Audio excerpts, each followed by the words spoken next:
안녕하세요. 코인우먼입니다. 오늘은 2024년 2월 6일 화요일 오후 12시 40분 경입니다. 구독과 좋아요, 알림 설정 정중히 부탁드리면서 오늘 영상 시작하겠습니다. 제임스 필란 변호사가 오늘 새벽 2시경에 공유해준 바에 의하면 SEC가 리플에게 요청했었던 리플의 2022년, 2023년 재무제표, 그리고 기관 대상 XRP 판매 계약서, 그리고 XRP 판매 금액이 담긴 내용이 내번 판사에 의해서 승인이 되었습니다. 즉 리플은 2월 12일까지 관련 자료를 넘겨주면서 구제책 단계에서 발견 단계를 마무리 지어야만 할 것으로 보입니다. 해당 자료가 왜 중요한지 우선 결론부터 말씀드리면 해당 자료는 사실 리플에 대한 벌금 금액 액수 산정이나 혹은 리플과 SEC의 합의와 관련이 있다고 매우 있다고 보기는 어려울 것 같습니다. 그 말은 즉 양 당사자 모두 다른 목적이 있다는 것인데요. 그것은 바로 리플의 미국 내 ODL 서비스 가능 여부에 대한 영구 금지 명령이 내려지느냐 아니냐와 관련이 있을 수 있다라고 말씀드릴 수 있을 것 같습니다. SEC의 이 자료 요청과 관련된 계략은 바로 리플의 미국 내 ODL 서비스 영구 금지 명령을 받아내는 데 있다라고 보시면 될 것 같은데요.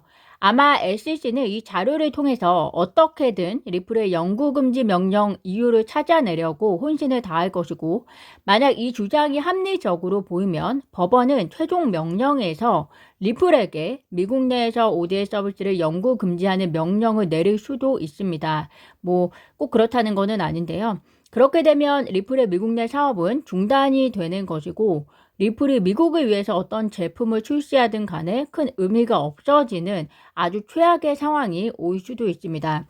리플의 미국 본사를 정말 다른 나라로 옮겨야 할 수도 있을 것이고요. 결국에는 구제책 관련해서 이러한 목적을 달성하기 위해서 SEC는 해당 자료를 요청한 것이다. 이렇게 이해하시면 될 것 같습니다. 그러면 내번 판사가 리플이 이의 제기를 했음에도 불구하고 SEC의 요청을 승인해준 이유에 대해서 간단히 공유드리면서 향후 리플이 법원과 SEC에게 자료를 넘겨준 이후에 일어날 수 있는 상황에 대해서 좀 더 말씀드려 보도록 하겠습니다. 리플은 2021년 6월 법원 판결에 의해서 SEC의 기소 이후에 이런 추가적인 자료의 요청이 거부되었다고 이의를 제기했었는데요. 내번 판사는 그 당시 법원이 SEC의 요청을 금지했었던 것은 맥락적인 해석에 불과하다. 현재 문제와는 다르다 이렇게 이야기를 합니다. 즉 그 말은 그 당시 SEC의 자료 발견 요청은 그 단계상 필요한 요청 사항이 아니었기 때문에 거절했던 것이고, 지금은 구제책 관련 단계에서 필요할 수도 있는 자료로 보이기 때문에 승인을 한다는 것으로 해석이 되고요.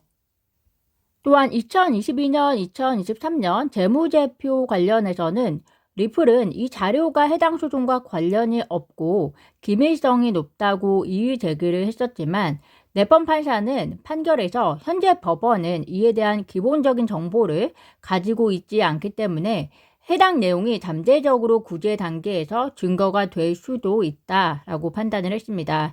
즉 그 말은 법원이 리플이 제출한 자료를 통해서 그것이 구제 단계에서 증거로서 활용이 될 수 있는지 아닌지 판단을 하겠다는 것이고요. 현재 자료를 보지 않는 이상 거절할 명분이 없다는 것으로 해석이 됩니다.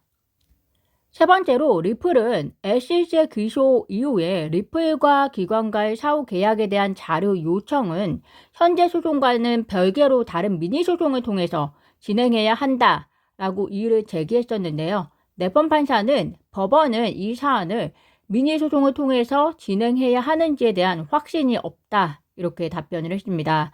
결론적으로 이렇게 해서 SEC의 요청 사항은 모두 받아들여졌습니다. 말씀드린 바와 같이 이 자료들은 리플의 미국 내 사업의 영구 금지 명령의 필요성과 그리고 정당성을 결정하는데 중요할 수 있다라고 판단되어진 것 같은데요. 왜냐하면 지금은 법원은 이에 대한 기본 정보가 없기 때문입니다. SEC가 구제책과 관련해서 리플의 미국 내 사업 영구 금지를 요청하더라도 법원이 최종적으로 이를 받아들일지는 그 누구도 알 수가 없습니다. 리플은 현재 리플의 OD의 매출에 대해서 토레스 판사의 기관 매출 판결이 적용되지 않았다는 점을 주장하고 있기 때문에 결론이 어떻게 날지 섣불리 판단하는 것은 지금 상황에서 정말 어려울 것이다 라고 생각이 되고요. 다만 만약 리플에 대한 영구 금지 명령이 내려진다면 리플은 당연히 항소를 할 것이라고 생각이 듭니다. 또한 리플이 당장 ODA 서비스를 위해서 기관에게 직접적으로 XRP를 판매하지 않더라도 ODA 서비스를 이용하는 기관들은 해당 서비스를 이용하지 못하는 것은 아니라고 생각이 되는데요. 왜냐하면 XRP를 2차 시장에서 구매하거나 혹은 해외 사업부를 통해서 사들일 수 있는 우회적인 루트가 있을 것이다 라고 개인적인 생각이 듭니다.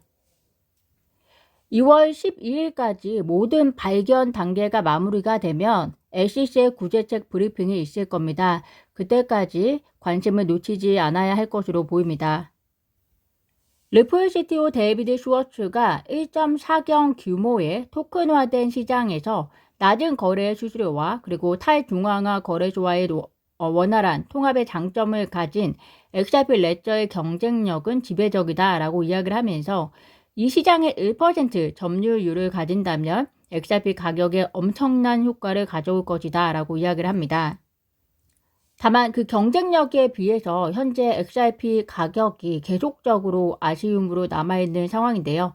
데이비드 슈워츠에 의하면 향후 18개월 이내에 이 이정표에 도달할 것으로 예상한다 라고 이야기를 하고 있습니다.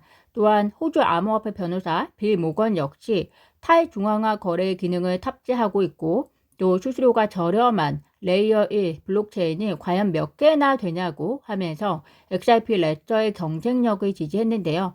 부디 XRP 레저가 기능을 펼칠 수 있는 법적 환경이 만들어질 수 있기를 기대하면서 오늘 영상 마무리하겠습니다. 비록 오늘 새벽 2시경에 있었던 네번 판사의 명령이 리플에게 불리하게 느껴질 수도 있지만 가격적으로는 큰 영향이 없었던 것으로 보입니다. 보시는 것처럼 오히려 소폭 반등을 했었는데요. 리플은 아마 이 시나리오를 예상했을 가능성도 커 보입니다. 다만 이의 제기를 하지 않았을 경우에 구제책에 있어서 불리한 상황을 만들고 싶지 않았을 것이고 또 향후에 혹시 모를 항소를 위한 필수 절차였다라고 저는 개인적으로 보여집니다. 제가 오늘 준비한 소식은 여기까지입니다. 오늘도 영상 시청 진심으로 감사드리고요. 구독과 좋아요, 알림 설정은 코인 우먼에게 큰 힘이 됩니다. 감사합니다.